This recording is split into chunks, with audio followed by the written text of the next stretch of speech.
As tensions continue to shape the strategic landscape of South Asia and West Asia, questions over Pakistan's regional role, military narrative, and the long term impact of Operation Sindoor remain at the center of geopolitical debate. To discuss these developments, we have with us Austrian aerial warfare analyst and historian Tom Cooper, who joins us with his sharp assessment on Pakistan's diplomacy, the India Pakistan conflict a year after Pahalgam, and the larger military and political realities shaping the region. Hello, sir. Welcome to Newsweek, South Asia.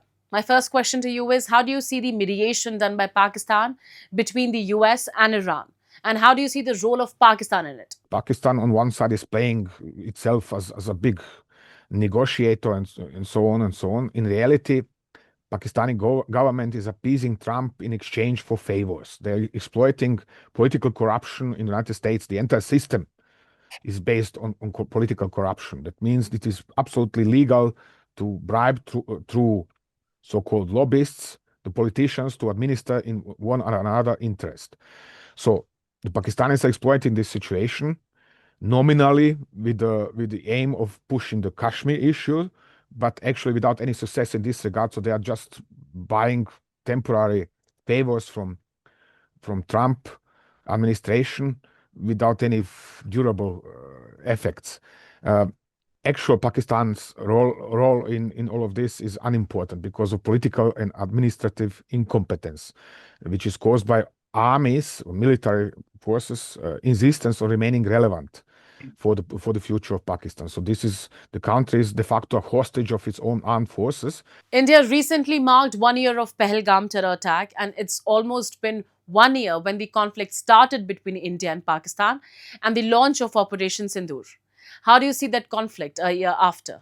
A year after, the conflict remains unresolved, and there is a very clear set of reasons for this. On one side, Pakistan has not managed to bring Kashmir or to make Kashmir some sort of an affair about which entire world is talking. It has spent lots of money to bolster its armed forces, but only on a temporary basis. This is through procurement of J-10s and PL-15 long-range or very long-range air-to-air missiles, but has not managed to find a durable solution or kind of force India to negotiate about Kashmir on Pakistani conditions. India, for its part, has defeated Pakistan, but has lost the control of public narrative. So there is, how shall I explain it? The conflict is, this is why the conflict remains unresolved. Pakistan remains capable of emitting or airing this story about we have defeated India, which is not true. They have actually perhaps won 1 or 2 air combats, that's at most, but lost the war. The conflict lasted for around 10 days, and at the end, India destroyed a lot of its installations inside Pakistan, where they used to operate the fighter jets. How do you analyze the situation at the end of the conflict? The winner is absolutely clear. I called it a clear-cut victory already the last year, and there is no reason to think any other way 1 year later.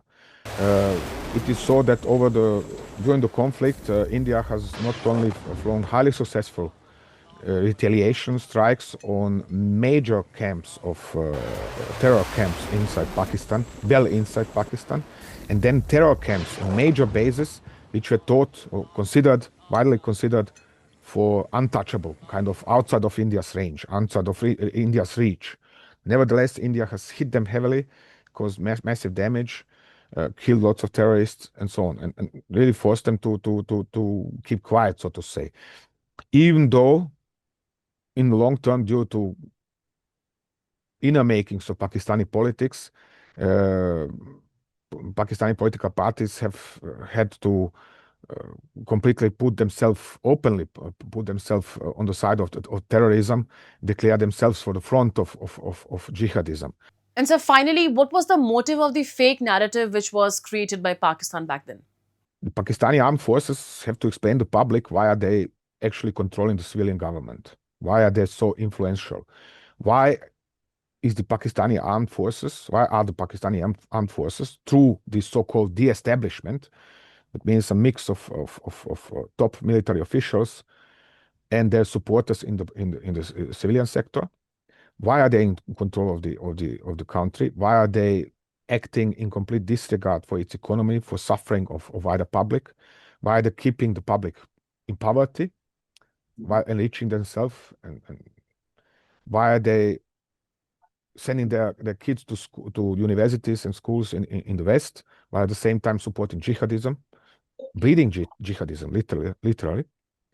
So in order to explain this, they're explaining, oh, we have to necessarily eat grass in order to buy nuclear weapons. They're wasting billions a year for production of additional nuclear weapons, for development of additional nuclear weapons, for construction of additional nuclear facilities necessary for production of nuclear weapons. This all needs, as I said, this all needs reasoning, public narrative. It means the armed forces continue explaining themselves, we are relevant and everything, nothing else matters but the armed forces to be as powerful and as successful. Thank you so much for giving us your time, sir.